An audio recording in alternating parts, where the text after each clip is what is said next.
Hello students, कैसे हैं आप सभी लोग। आई होप आप सभी बहुत बढ़िया होंगे। तो चलिए फिर आज का लेक्चर स्टार्ट करते हैं। आज हम लोग ये जो ऑपरेशन मैनेजमेंट का सब्जेक्ट है, ठीक है, इसका एक इंपॉर्टेंट टॉपिक है, that is productivity and quality. Productivity and quality के डिफरेंट, कह लीजिए, technique, different principle, different tools बताए गए हैं to increase the productivity and quality. ठीक है, वो एक एक करके वो जो टूल, टेक्निक, प्रिंसिपल्स जो बताए गए हैं वो हमें इस चैप्टर में पढ़ने हैं। ठीक है, तो आज के लेक्चर में हम स्टार्टिंग जो ये जो 3 टॉपिक है ना, that is TQM, total quality management, Deming's 14 principle, ये एंड ड्यूरेंस क्वालिटी ट्रायोलॉजी। ठीक है, तो ये 3 टॉपिक हम आज के लेक्चर में पढ़ेंगे एंड आने वाले लेक्चर में हम ये जो बाकी टॉपिक आपके सिलेबस में दिया है ये हम आने वाले लेक्चर में पढ़ेंगे। ठीक है, तो आज हम कह लीजिए ऑपरेशन मैनेजमेंट के 3 बहुत इंपॉर्टेंट टॉपिक्स पढ़ने वाले हैं। ये अलग से पूछा जाता है, कॉम्पिटेटिव एग्जाम में भी बहुत आता है ये टॉपिक, तो ये हम आज के लेक्चर में पढ़ेंगे। तो चलिए फिर आज का लेक्चर हम स्टार्ट करते हैं। सबसे पहला टॉपिक जो आज हम डिस्कस करने जा रहे हैं that is total quality management. And total quality management, ये मुझे लगता है कि आपके लिए, आप पहली बार नहीं सुन रहे होंगे। ये जो टोटल क्वालिटी मैनेजमेंट है, ये जो कॉन्सेप्ट है, बहुत सारे और सब्जेक्ट में भी आपने पढ़ा होगा। एक तो पॉम प्रिंसिपल्स ऑफ मैनेजमेंट सब्जेक्ट में टोटल क्वालिटी मैनेजमेंट की बात होती है। MIS जो सब्जेक्ट है वहां पे भी TQM की बात हुई है। ठीक है, तो यहां पर हम OM के टर्म में पढ़ रहे हैं, बात वही है, वही चीज हमें पढ़ना है। टोटल क्वालिटी मैनेजमेंट बेसिकली क्या होता है, ये एक मैनेजमेंट का अप्रोच होता है। ठीक है, जिसमें किस बात पे फोकस होता है, इस बात पे फोकस होता है कि हम क्या करेंगे, कॉन्टिन्यूअस इंप्रूवमेंट करेंगे। किस में करेंगे, प्रोडक्ट में, सर्विस में, प्रोसेस में। ऑर्गेनाइजेशन में जो भी प्रोडक्ट बन रहा है, जो भी सर्विसेज रेंडर की जा रही है, जो भी प्रोसेस फॉलो हो रहा है, उसमें कॉन्टिन्यूअस इंप्रूवमेंट होगा। ठीक है, तो ये मैनेजमेंट का जो अप्रोच होता है इसी को TQM कहते हैं। अब इसमें एक बात है, यहाँ पे क्या है, टोटल वर्ड है। टोटल वर्ड है, इसका क्या मतलब है कि ऑर्गेनाइजेशन में हर कोई, everyone in the organisation will be involve in this continuous improvement. Organisation में हर कोई, सारे वर्कर्स, सारे एम्प्लॉय, सब इन्वॉल्व होंगे, सब लोग कोशिश करेंगे for continuous improvement. Continuous improvement के लिए काम करेंगे। प्रोडक्ट में, प्रोसेस में, सर्विस में क्या होना चाहिए, कॉन्टिन्यूअस इंप्रूवमेंट होना चाहिए। This is the main focus of TQM, यही मेन फोकस है TQM का। ताकि जो अल्टीमेट गोल है, अल्टीमेट गोल क्या है, कस्टमर सेटिस्फैक्शन। अल्टीमेट गोल है कि कस्टमर सेटिस्फाइड हो, तभी सेटिस्फाइड होगा ना जब कॉन्टिन्यूअस इंप्रूवमेंट होगा। जो प्रोडक्ट डिलीवर किया जा रहा है, जो सर्विस दे दी जा रही है, जो प्रोसेस फॉलो किया जा रहा है, उसमें जब कॉन्टिन्यूअस इंप्रूवमेंट होगा और उसके लिए पूरे ऑर्गेनाइजेशन के लोग लगे होंगे, तभी ऑर्गेनाइजेशन अपना जो गोल है वो अचीव कर पाएगी। तो this is TQM, total quality management. तो ये वो मैनेजमेंट का अप्रोच है जहां पे किस बात पे फोकस होता है, कॉन्टिन्यूअस इंप्रूवमेंट, यानी क्वालिटी को और बढ़िया करना है। प्रोडक्ट की, सर्विस की, प्रोसेस की क्वालिटी को और इंप्रूव करना है। ठीक है, एंड इसके लिए टोटल, ये वर्ड टोटल मतलब क्या है, उसके लिए ऑर्गेनाइजेशन का हर कोई इन्वॉल्व होगा, everyone in the organisation will be involve, ताकि जो अल्टीमेट गोल है कस्टमर सेटिस्फैक्शन का वो अचीव हो सके। ठीक, ऑब्जेक्टिव ऑफ TQM का ऑब्जेक्टिव क्या है, TQM टोटल क्वालिटी मैनेजमेंट का ऑब्जेक्टिव क्या है। ऑब्जेक्टिव, सबसे पहला ऑब्जेक्टिव यही जो डिफिनेशन में लिखा हुआ था कि कस्टमर सेटिस्फैक्शन हो, कस्टमर सेटिस्फाइड होने चाहिए। दूसरा ऑब्जेक्टिव क्या है, TQM क्यों किया जा रहा है, ताकि कॉन्टिन्यूअस इंप्रूवमेंट हो, किसमें, प्रोडक्ट में, सर्विस क्वालिटी में इंप्रूवमेंट हो। और क्या हो, जो डिफेक्ट्स हैं, जो वेस्टेज है, जो कॉस्ट है, वो रिड्यूस हो सके। ठीक है, और इसका TQM का क्या ऑब्जेक्टिव है कि एम्प्लॉय इन्वॉल्वमेंट हो, ऑर्गेनाइजेशन में हर कोई जो है क्वालिटी इंप्रूवमेंट पे काम करे and long term competitiveness build हो पाए। ठीक है, तो this is the main objective of TQM। ठीक है, अब इस ऑब्जेक्टिव को अचीव करने के लिए कुछ सिद्धांत, कुछ प्रिंसिपल फॉलो करने होंगे ना। तो these are the core principle of TQM के कुछ ये कोर प्रिंसिपल है, कुछ कोर सिद्धांत हैं। तो पहला प्रिंसिपल क्या है, पहला प्रिंसिपल है कस्टमर फोकस। कस्टमर फोकस यानी कस्टमर पे मेन फोकस है। ठीक है, कस्टमर की नीड, कस्टमर की एक्सपेक्टेशन सेटिस्फाई होनी चाहिए, उसको जो क्वालिटी चाहिए वो उसे डिलीवर होनी चाहिए। अगला क्या है, टोटल एम्प्लॉय इन्वॉल्वमेंट। वही अभी जो डिस्कस हुआ ना कि ऑर्गेनाइजेशन का हर एम्प्लॉय, हर वर्कर, हर लेवल का इन्वॉल्व होना चाहिए इन कॉन्टिन्यूअस इंप्रूवमेंट। अगला क्या है, प्रोसेस सेंटर्ड अप्रोच, यानी focus on improving process, process को इंप्रूव करने पे फोकस हो, केवल आउटपुट पे फोकस ना हो। जो प्रोसेस फॉलो किया जा रहा है आउटपुट को अचीव करने के लिए उस पे फोकस हो। ठीक है, अगला क्या है, इंटीग्रेटेड सिस्टम, यानी जितने भी डिपार्टमेंट है वो सब मिलकर काम करेंगे इस क्वालिटी गोल के लिए। नेक्स्ट क्या है, कॉन्टिन्यूअस इंप्रूवमेंट, यानी प्रोडक्ट, सर्विसेज, प्रोसेस सब में इंप्रूवमेंट हो। नेक्स्ट क्या है, फैक्ट बेस्ड डिसीजन मेकिंग, यानी जो भी डेटा है, जो भी स्टैटिस्टिकल टूल है, उनका यूज किया जाए, उसके बेस पे डिसीजन लिया जाए। एंड अगला क्या है, इफेक्टिव कम्युनिकेशन, क्लियर कम्युनिकेशन होना चाहिए, सबको पता होना चाहिए क्या गोल है, कैसे अचीव करना है, क्या रिजल्ट आना चाहिए, कैसे इंप्रूवमेंट करना है, ये सब कम्युनिकेशन जो है ना प्रॉपर क्लियर होना चाहिए। तो these are the 7 core principle of TQM, total quality management के ये 7 कोर प्रिंसिपल हैं। ठीक, अब आगे मैं बढ़ती हूँ, आगे मैं आपको बताती हूँ कुछ इंपॉर्टेंट एलिमेंट है TQM के। TQM के लिए क्या चीजें चाहिए या इसमें क्या क्या आता है। पहला है लीडरशिप कमिटमेंट होना चाहिए, कस्टमर सेटिस्फैक्शन का मेजरमेंट भी होना चाहिए, कस्टमर कितना सेटिस्फाइड है। एम्प्लॉय को TQM इंप्लीमेंट करने के लिए उसके अकॉर्डिंग एम्प्लॉय को ट्रेनिंग एम्पावरमेंट भी होना चाहिए। एम्प्लॉय को थोड़ा सा एम्पावर भी करना होगा, कि उनको थोड़ी सी फ्रीडम भी देनी होगी कि वो काम कर सकते हैं अपने हिसाब से, थोड़ा सा एम्प्लॉय को ट्रेनिंग भी देनी होगी। कॉन्टिन्यूअस प्रोसेस इंप्रूवमेंट, जो प्रोसेस फॉलो किया जा रहा है उसमें कॉन्टिन्यूअसली इंप्रूवमेंट होना चाहिए। क्वालिटी मेजरमेंट एंड फीडबैक, यानी क्वालिटी भी मेजर करनी है एंड उसके अकॉर्डिंग फीडबैक भी देना है। तो ये सारी चीजें होती हैं टोटल क्वालिटी मैनेजमेंट में। ठीक है, अब TQM के टूल एंड टेक्निक की अगर मैं बात करूं कि TQM में कौन कौन से टूल आते हैं, यानी अगर ऑर्गेनाइजेशन अपने यहाँ पे टोटल क्वालिटी मैनेजमेंट, ठीक है, ये इंप्लीमेंट करना चाह रही है, तो कौन कौन से टूल टेक्निक चाहिए। तो सबसे पहला है PDCA साइकिल।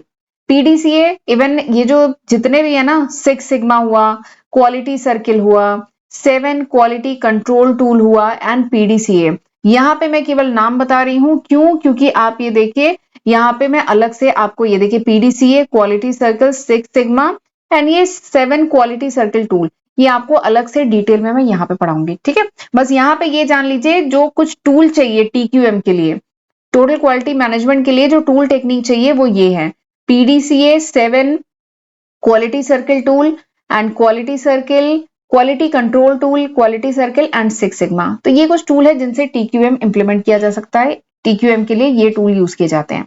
अब TQM का बेनिफिट क्या है, तो देखिए इतना सब कुछ मैं TQM के बारे में बता चुकी हूँ, अब बेनिफिट तो आप समझ ही गए होंगे। सर्विस एंड प्रोडक्ट की क्वालिटी इंप्रूव होगी, ये फायदा है।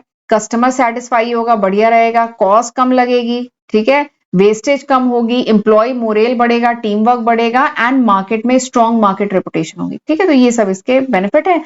बाकी TQM की लिमिटेशन भी है कि टाइम कंज्यूम होता है। ठीक है, इंप्लीमेंट करना इतना आसान नहीं है, टाइम कंज्यूम होता है, प्रॉपर ट्रेनिंग देनी होगी और जो टॉप मैनेजमेंट है वो कमिटेड होना चाहिए, स्ट्रांग होना चाहिए। ठीक है, क्योंकि एम्प्लॉय तो रेजिस्ट करेंगे, एम्प्लॉय रेजिस्ट करेंगे, ये टॉप मैनेजमेंट का काम है कि चीजें इंप्लीमेंट करना। ठीक है, एंड इनिशियल लेवल पे ट्रेनिंग वगैरह रिक्वायर्ड होती है, थोड़ा खर्चा भी आएगा, तो ये इसकी लिमिटेशन है। ठीक है, एंड अगर हम TQM को ट्रेडिशनल मैनेजमेंट से कंपेयर करें, एक है ट्रेडिशनल मैनेजमेंट और आजकल क्या है, टोटल क्वालिटी मैनेजमेंट यूज होता है। तो अगर दोनों को कंपेयर करें तो ट्रेडिशनल मैनेजमेंट में फोकस किस पे था कि प्रॉफिट होना चाहिए, आउटपुट आना चाहिए, लेकिन आज के टाइम में TQM में क्या है, कस्टमर सेटिस्फैक्शन होना चाहिए, प्रोडक्ट प्रोसेस इसकी क्वालिटी होनी चाहिए।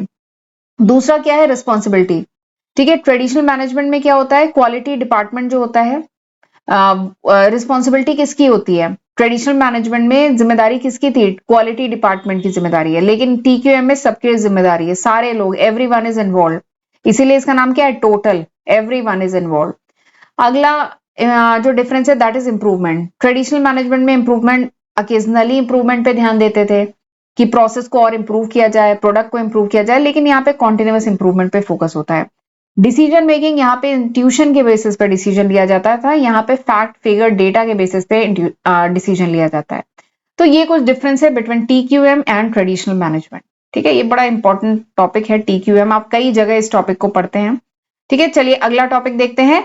अगला जो चैप्टर का जो टॉपिक है, ये सारे टॉपिक अलग अलग हैं। ठीक है, अगला जो टॉपिक है that is Deming's 14 principles of management. Deming's के 14 प्रिंसिपल्स। ठीक है, बेसिकली डेमिंग्स के 14 प्रिंसिपल ऑफ मैनेजमेंट मत करिए, बस डेमिंग्स के 14 प्रिंसिपल ये आपको पढ़ना है। ऑपरेशन मैनेजमेंट में डेमिंग्स के 14 प्रिंसिपल। ठीक है, तो ये जो डेमिंग्स के 14 प्रिंसिपल है ये किसने दिया था, इनका फुल नेम था W. एडवर्ड्स डेमिंग, इन्होंने दिया था। इन्होंने दिया था to help the organisation improve quality, productivity and competitiveness, यानी ऑर्गेनाइजेशन में क्वालिटी इंप्रूवमेंट हो, प्रोडक्टिविटी बढ़े, कॉम्पिटिटिवनेस बढ़े। तो इस पर्पज से इन्होंने W. एडवर्ड डेमिंग ने 14 प्रिंसिपल दिए थे। ठीक है, और इन्होंने क्या कहा था, कैसे क्वालिटी प्रोडक्टिविटी कॉम्पिटिटिवनेस कैसे बढ़ेगी, इन्होंने क्या कहा था, इन्होंने कहा था सिस्टमैटिक मैनेजमेंट से बढ़ेगी, कॉन्टिन्यूअस इंप्रूवमेंट से बढ़ेगी। ठीक है, तो this is the Deming 14 principle. इन्होंने 14 प्रिंसिपल दिए थे, वो अभी हम 14 प्रिंसिपल देखेंगे, बट एक मोटा मोटा आइडिया कि ये जो प्रिंसिपल हैं, डेमिंग्स के 14 प्रिंसिपल हैं, किससे रिलेटेड हैं? क्वालिटी, प्रोडक्टिविटी एंड कॉम्पिटिटिवनेस को इंप्रूव करने के प्रिंसिपल हैं, कि कैसे ऑर्गेनाइजेशन में क्वालिटी, प्रोडक्टिविटी एंड कॉम्पिटिटिवनेस कैसे इंप्रूव किया जा सकता है थ्रू, तो इन्होंने बताया through systematic management, through continuous improvement से किया जा सकता है। और ये जो प्रिंसिपल है ना, डेमिंग्स का 14 प्रिंसिपल, ये फाउंडेशन है टोटल क्वालिटी मैनेजमेंट का, फाउंडेशन है टोटल क्वालिटी मैनेजमेंट, इसके बिना नहीं हो सकता। तो ये फाउंडेशन है जो टोटल क्वालिटी मैनेजमेंट का कह लीजिए बेस है, 14 प्रिंसिपल। ठीक है, जो डेमिंग 14 प्रिंसिपल है, these are the set of management practices, ये कुछ 14 मैनेजमेंट की प्रैक्टिसेस हैं जिसको डिजाइन किया डब्ल्यू एडवर्ड डेमिंग ने। इन्होंने कहा, इन्होंने डिजाइन किया ताकि क्या हो, इंप्रूवमेंट आए, किसमें? क्वालिटी में, प्रोडक्टिविटी में एंड कॉम्पिटिटिव पोजीशन में। ठीक है, इन्होंने कहा कि शॉर्ट टर्म कॉस्ट कटिंग पे फोकस मत करो, कॉन्टिन्यूअस इंप्रूवमेंट होना चाहिए, लीडरशिप होना चाहिए, क्वालिटी बिल्डअप करनी है प्रोसेस में, इस बात पे फोकस करो। ठीक है, इन्होंने कहा शॉर्ट टर्म गोल मत रखो, लॉन्ग टर्म गोल रखो, शॉर्ट टर्म के प्रॉफिट के चक्कर में मत पड़ो, लॉन्ग टर्म के बारे में सोचो। इन्होंने एम्फसाइज किया long term customer centric operation, यानी लॉन्ग टर्म को ध्यान में रख के कस्टमर सेंट्रिक ऑपरेशन होनी चाहिए, फियर एलिमिनेट होना चाहिए। खैर अभी वो जो 14 पॉइंट पढ़ेंगे तो उसमें सारे पॉइंट हैं। जो वर्कर्स है उनमें डर नहीं होना चाहिए, वो खुल के अपनी बात कह पाए, खुल के काम कर सकें, टीम वर्क होना चाहिए एंड अबेंडनिंग मास इंस्पेक्शन, यानी काम ही ऐसा करो कि बहुत ज्यादा इंस्पेक्शन की जरूरत ही ना पड़े। ठीक है, तो वही मास इंस्पेक्शन की जरूरत ना पड़े, तो ये सब बातें इन्होंने कही। बट ये सब बातें अभी हम 14 ये जो पॉइंट है ना, ये डिटेल में ऐसे पढ़ेंगे। तो इनके जो डेमिंग्स के 14 प्रिंसिपल थे, तो वो ऐसे करके 14 प्रिंसिपल आपको लर्न करने होंगे। ठीक है, तो ये सबसे पहला प्रिंसिपल। चलिए एक एक करके अब इन 14 प्रिंसिपल को देखते हैं। सबसे पहला प्रिंसिपल क्या है? Create constituency of purpose. Create constituency of purpose, इसका मतलब क्या है? जो अभी हमने डिस्कस किया, इन्होंने कहा कि फोकस करिए किस पे? लॉन्ग टर्म इंप्रूवमेंट पे। पेन का कलर चेंज कर देती हूँ। इन्होंने क्या कहा? फोकस करिए लॉन्ग टर्म इंप्रूवमेंट पे, कि प्रोडक्ट में, सर्विस में लॉन्ग टर्म इंप्रूवमेंट कैसे हो, rather than short term profit. अभी शॉर्ट टर्म के प्रॉफिट के चक्कर में मत पड़िए। अगर स्टे कॉम्पिटेटिव, यानी अगर मार्केट में सर्वाइव करना है, कॉम्पिटेटिव बने रहना है, तो लॉन्ग टर्म इंप्रूवमेंट पे सोचिए। ठीक है, तो ये इनका पहला प्रिंसिपल था। दूसरा क्या था? Adopt the new philosophy. इसका मतलब क्या है? कि क्वालिटी फोकस्ड मैनेजमेंट होना चाहिए। ठीक है, वो सब स्टैंडर्ड चीजें आपको जो पहले चली आ रही थी, बिजनेस की पुरानी प्रैक्टिसेस, वो छोड़नी होगी। क्वालिटी पे फोकस होना चाहिए, क्वालिटी फोकस मैनेजमेंट होना चाहिए, तो न्यू फिलॉसफी अडॉप्ट करनी होगी। तो ये बात इन्होंने दूसरी कही थी। तीसरा इनका प्रिंसिपल क्या था? सीज डिपेंडेंस ऑन इंस्पेक्शन, जो अभी हमने थोड़ी देर पहले डिस्कस किया, कि ऐसा क्वालिटी प्रोडक्ट बनाओ इनिशियल लेवल पे ही कि जब मास प्रोडक्शन हो तो इंस्पेक्शन की जरूरत ही ना पड़े, आपको दोबारा देखना ही ना पड़े। तो वही है, सीज यानी स्टॉप करे डिपेंडेंस ऑन इंस्पेक्शन। ठीक है, तो ये तीसरा था। चौथा क्या था? एंड प्राइस बेस्ड परचेजिंग, यानी प्राइस बेस्ड परचेजिंग खत्म करें, यानी कि minimise total cost, not just initial price, by working with the single supplier for any one item on a long term basis. तो इन्होंने कहा कि जो टोटल कॉस्ट है उसको मिनिमाइज करने की कोशिश करें।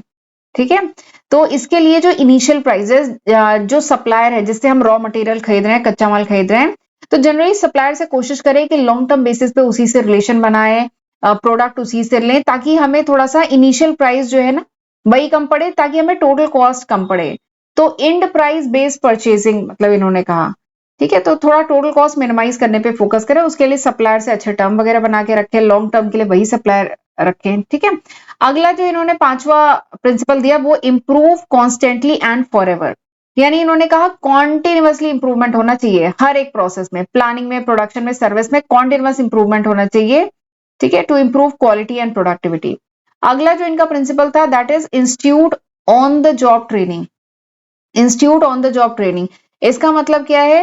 कि जो स्टाफ है आपके यहाँ, मतलब आप अपने यहाँ पे ऑन द जॉब ट्रेनिंग दीजिए, अपने जो स्टाफ है उसको ट्रेन करिए कंसिस्टेंट हाई क्वालिटी वर्क के लिए, उनका जो वर्कर है उनका स्किल डेवलपमेंट करिए। ठीक है, तो ये इनका छठा पॉइंट था। सातवां पॉइंट क्या था? अडॉप्ट एंड इंस्टीट्यूट लीडरशिप, यानी इन्होंने कहा कि लीडरशिप, अपने यहाँ पे लीडरशिप इंप्लीमेंट करिए। लीडरशिप का मतलब ये नहीं है कि केवल सुपरविजन करें।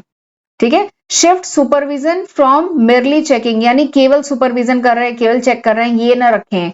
आप लीडरशिप में लोगों की मशीन पे टूल्स के साथ उनको काम करने में बेटर कैसे कर सकते हैं उसमें मदद करें। ठीक है, तो वही है institute and adopt the leadership, अच्छी लीडरशिप अपने यहाँ पे रखे। ठीक है, अगला जो इन्होंने प्रिंसिपल दिया that is drive out fear. अभी फियर पहले आया था ना टर्म में, यही कह रही थी ड्राइव आउट फियर, यानी इंश्योर करें कि एम्प्लॉय जो भी एम्प्लॉय आपके यहाँ सिक्योर फील करे, क्वेश्चन पूछ सके, कोई आइडिया है वो प्रपोज कर सके, कोई प्रॉब्लम है वो बोल सके, खुल के काम कर सके, तो ड्राइव आउट फियर, फियर ना हो। अगला क्या है, ब्रेक डाउन डिपार्टमेंटल बैरियर, यानी आपने यहाँ पे कोशिश करना चाहिए कि डिपार्टमेंट्स जो हैं, जैसे रिसर्च का हुआ डिपार्टमेंट, डिजाइन का हुआ, सेल्स का हुआ, ये सब मिलके काम करें। ठीक है, तो ये इनका 9th प्रिंसिपल था। 10th था एलिमिनेट स्लोगन एंड टारगेट्स, यानी जितने भी पोस्टर्स हैं, जितने भी कोटेशंस हैं, ठीक है, जिन पे जो डिमांड कर रहे हैं कि जीरो डिफेक्ट हो, तो ऐसे पोस्टर्स को हटा देना चाहिए, क्योंकि ये बहुत मुश्किल है। जीरो डिफेक्ट काम कर रहे हैं, जीरो डिफेक्ट हो, ये बहुत मुश्किल है। तो इससे क्या है, वर्कर खुल के काम नहीं कर पाता, बेटर जॉब नहीं कर पाता, एंड ये कंफ्लिक्ट क्रिएट करते हैं, तो इनको हटा देना चाहिए जो बोले जीरो डिफेक्ट। ठीक, फिर अगला इनका प्रिंसिपल क्या था, एलिमिनेट न्यूमेरिकल कोटास, एमबीओ, यानी ये जो न्यूमेरिकल टारगेट दिए जाते हैं ना, हर महीने के टारगेट, साल के टारगेट, न्यूमेरिकल टारगेट है, इन्हें हटाना चाहिए। इन्होंने कहा था replace quotas with leadership and focus on improvement. इन्होंने कहा इंप्रूवमेंट पे फोकस करिए, लीडरशिप पे फोकस करिए, ये जो न्यूमेरिकल टारगेट है ना, ये हटा दीजिए।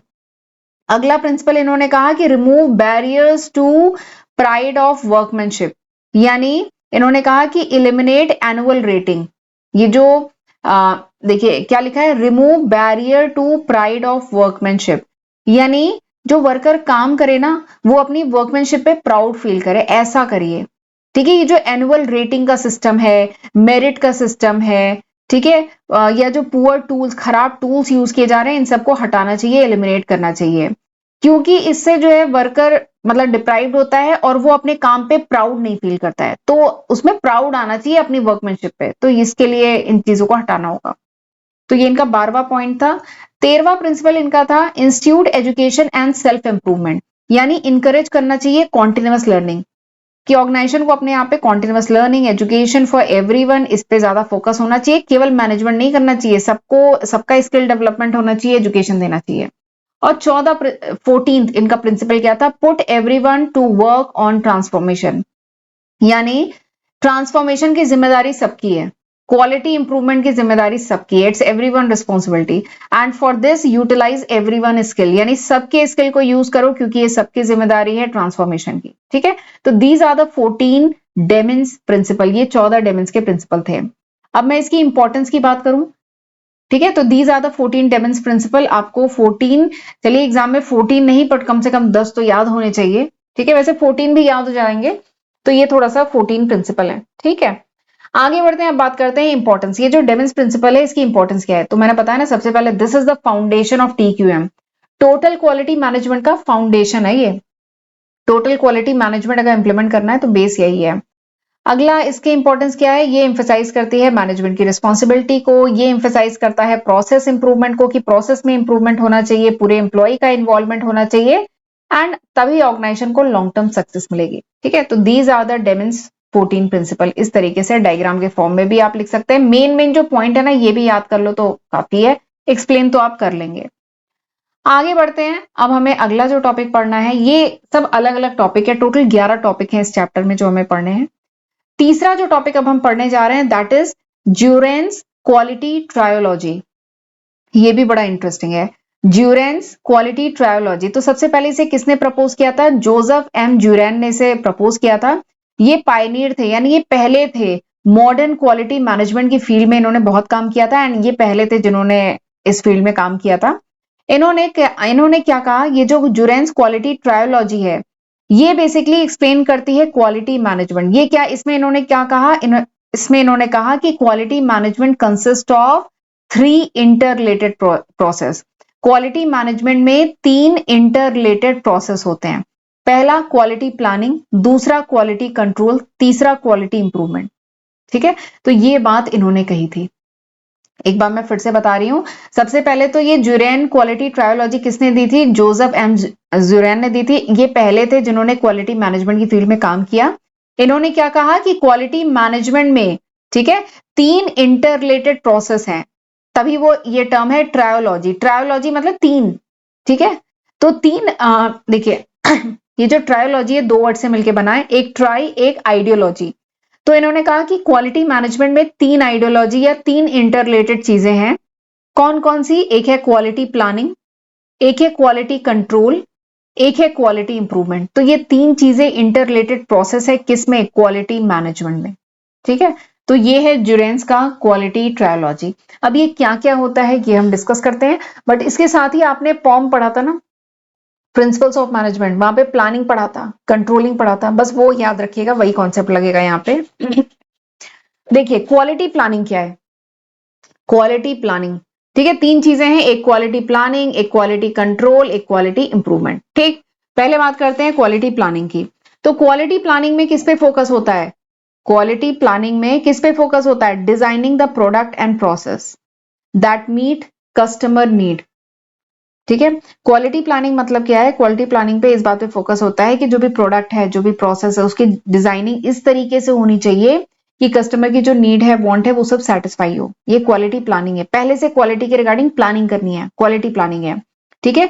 जो भी कस्टमर्स हैं उसको आइडेंटिफाई करें, ठीक है, कस्टमर की जो नीड है वो पता करें, एंड फिर उसी नीड के अकॉर्डिंग प्रोडक्ट, ठीक है, डिजाइन करें, उसके फीचर वैसे ही होने चाहिए, और फिर उसी के अकॉर्डिंग प्रोसेस डेवलप करें ताकि प्रोडक्ट उस फीचर के साथ बने, ठीक है। तो क्वालिटी गोल बेसिकली अचीव हो। तो क्वालिटी प्लानिंग में ये सारी चीजें होती हैं। क्वालिटी प्लानिंग का मेन ऑब्जेक्टिव क्या है? कि जो सही चीज है उसे पहले करो, do thing right the first time, यानी पहली बार में ही सही काम करो। प्लानिंग मतलब पहले से प्लानिंग करके चलो। देखिए क्वालिटी प्लानिंग का मेन ऑब्जेक्टिव क्या है? Do thing right the first time. इसका मतलब क्या है? देखिए अगर आप अपना काम पहले से प्लानिंग करके चलते हैं तो क्या होता है? पहली बार में ही काम सही होने की बहुत ज्यादा पॉसिबिलिटी है। अगर आप प्रॉपर अपनी पढ़ाई के रिगार्डिंग भी प्लानिंग करके चलते हैं तो आप सही काम करेंगे, सही तरीके से तैयारी होगी, सही मार्क्स जो आपने टारगेट लिया है वो अचीव होगा, इसकी संभावना ज्यादा है। वैसे ये क्वालिटी प्लानिंग का कॉन्सेप्ट क्या कह रहा है? कि ये पूरी प्लानिंग करके चलो, प्रोडक्ट को डिजाइन करना, प्रोसेस को डिजाइन करना, ताकि कस्टमर की नीड वांट वगैरह सेटिस्फाई हो। तो ये सब किया जाएगा, लेकिन इसका ऑब्जेक्टिव, ताकि ऑब्जेक्टिव क्या है? ताकि ऑब्जेक्टिव अचीव हो। ऑब्जेक्टिव क्या है? कि पहले बार में ही सही काम हो। डू थिंग राइट, यानी पहले बार में, do thing right the first time, यानी पहले बार में ही काम राइट हो, सही हो। तो क्वालिटी प्लानिंग का ये ऑब्जेक्टिव होता है। आगे बात करते हैं दूसरा, जो ट्रायोलॉजी में दूसरा जो टर्म है that is quality control. Quality control क्या होता है? देखिए कंट्रोलिंग पढ़ा होगा, एक्चुअल एंड स्टैंडर्ड में जो कंपैरिजन होता है दैट इज कंट्रोलिंग। हम कंट्रोलिंग कब करते हैं? जब एक्चुअल एंड स्टैंडर्ड में अंतर होता है। आपने स्टैंडर्ड सेट किया था कि आप 4 घंटा डेली पढ़ेंगे, बट एक्चुअली में आप क्या है, 2 घंटा पढ़ रहे हैं, ठीक है। तो यानी there is a requirement of controlling. तो यानी ये जो 2 घंटे का जो गैप है ना, इसको कंट्रोल करने की जरूरत है, ठीक है। तो वैसे ही यहाँ पे भी है क्वालिटी कंट्रोल, मतलब इंश्योर करना actual performance meet the planned standard, यानी जो आपने प्लान किया था स्टैंडर्ड और जो एक्चुअल में परफॉर्मेंस हुई है दोनों सेम होनी चाहिए, दोनों मीट करनी चाहिए, ठीक है। इसमें अगर मैं की एक्टिविटी, मेन एक्टिविटी की बात करूं तो इसमें क्वालिटी कंट्रोल में क्या किया जाता है? एक्चुअल परफॉर्मेंस को मेजर किया जाता है, क्वालिटी स्टैंडर्ड के साथ कंपेयर किया जाता है, ठीक है। फिर अगर कुछ वेरिएशन है, डिफेक्ट है, उसको आइडेंटिफाई किया जाता है एंड अकॉर्डिंगली करेक्टिव एक्शन लिया जाता है, ठीक। इसका ऑब्जेक्टिव क्या है? मेंटेन क्वालिटी ड्यूरिंग ऑपरेशन, यानी ऑपरेशन के दौरान क्वालिटी मेंटेन रहे, ये इसका मेन ऑब्जेक्टिव है, ठीक। तीसरा जो आइडियोलॉजी है जुरेंस ट्रायोलॉजी में, क्वालिटी ट्रायोलॉजी में तीसरी जो आइडियोलॉजी वो क्या है? Quality improvement. क्वालिटी इंप्रूवमेंट मतलब, क्वालिटी इंप्रूवमेंट मतलब कुछ मेजर, मतलब ऑर्गेनाइजेशन को अचीव करना है कुछ major improvement in quality level, यानी क्वालिटी के लेवल पे कुछ मेजर इंप्रूवमेंट होने चाहिए, दैट इज क्वालिटी इंप्रूवमेंट, ठीक है। जैसे इसमें क्या किया जाता है?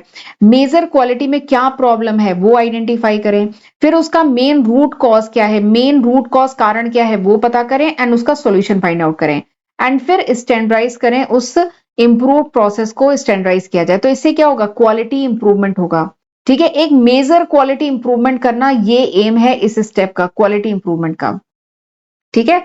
और तभी क्या होगा? इसका ऑब्जेक्टिव क्या है? तभी एक हायर लेवल की परफॉर्मेंस एंड कस्टमर सेटिस्फैक्शन होगा, ठीक। तो दिस इज ज्यूरेंस क्वालिटी ट्रायोलॉजी, ये ज्यूरेंस का क्वालिटी ट्रायोलॉजी है। ट्रायोलॉजी, ट्राई मतलब तीन, और आइडियोलॉजी यानी तीन आइडियोलॉजी है, इसमें तीन चीजें हैं, तीन इंटररिलेटेड कॉन्सेप्ट हैं। पहला क्वालिटी प्लानिंग, दूसरा क्वालिटी कंट्रोल, तीसरा क्वालिटी इंप्रूवमेंट। क्वालिटी प्लानिंग मतलब डिजाइनिंग क्वालिटी, क्वालिटी कंट्रोल मतलब मेंटेनिंग क्वालिटी, क्वालिटी इंप्रूवमेंट मतलब इनहेंसिंग क्वालिटी, इंप्रूव करना, इनहेंस करना। ठीक है। क्वालिटी प्लानिंग क्यों की जाती है? ताकि कस्टमर की नीड वांट सेटिस्फाई करे। क्वालिटी कंट्रोल की क्यों जरूरत है? ताकि डेविएशन ना हो। आपको भी कंट्रोलिंग करने की क्यों जरूरत है? ताकि डेविएट ना हो। 4 घंटे पढ़ने का डिसाइड किया तो 4 घंटे पढ़े, डेविएशन ना हो। ठीक है। एंड क्वालिटी इंप्रूवमेंट की क्यों जरूरत है? ताकि एक मेजर इंप्रूवमेंट हो प्रोसेस में। ठीक, आगे बढ़े। अब बात कर लेते हैं जल्दी से इंपॉर्टेंस की, इसकी क्या इंपॉर्टेंस है। तो देखिए, this is a systematic approach to quality management. अगर आप अपने ऑर्गेनाइजेशन में क्वालिटी मैनेजमेंट चाहते हैं तो ये एक सिस्टमैटिक तरीका है। क्वालिटी प्लानिंग करनी होगी, क्वालिटी कंट्रोल करना होगा एंड क्वालिटी इंप्रूवमेंट करना होगा, तब जाके कहीं क्वालिटी मैनेजमेंट अप्रोच आप अपने यहाँ पे यूज कर पाएंगे। ठीक है। And this is the key foundation of TQM। अगर टोटल क्वालिटी मैनेजमेंट चाहते हैं तो this is the key foundation. इन तीनों चीजों पे भी काम करना होगा। ठीक है। And to maintain the balance between planning, controlling and improvement में बैलेंस बनाने के लिए भी। ठीक। And to emphasise management responsibility, management की रिस्पॉन्सिबिलिटी एम्फसाइज करने के पर्पज से भी quality, to emphasise management responsibility, यानी ये मैनेजमेंट की जिम्मेदारी है, इस बात को भी एम्फसाइज करता है ड्यूरेंस क्वालिटी ट्रायोलॉजी। ठीक है। तो these are all the topics. तो ये 3 इंपॉर्टेंट टॉपिक थे। आई होप आपको अच्छे समझ में आए होंगे। अगले लेक्चर में हम लोग kaizen, quality circle, PDCA cycle, ये सब आगे के टॉपिक हम अगले लेक्चर में पढ़ेंगे। तो चलिए फिर आज का लेक्चर वाइंड अप करते हैं। मिलते हैं अगले लेक्चर वीडियो में। तब तक अपना ध्यान रखिएगा। God bless you.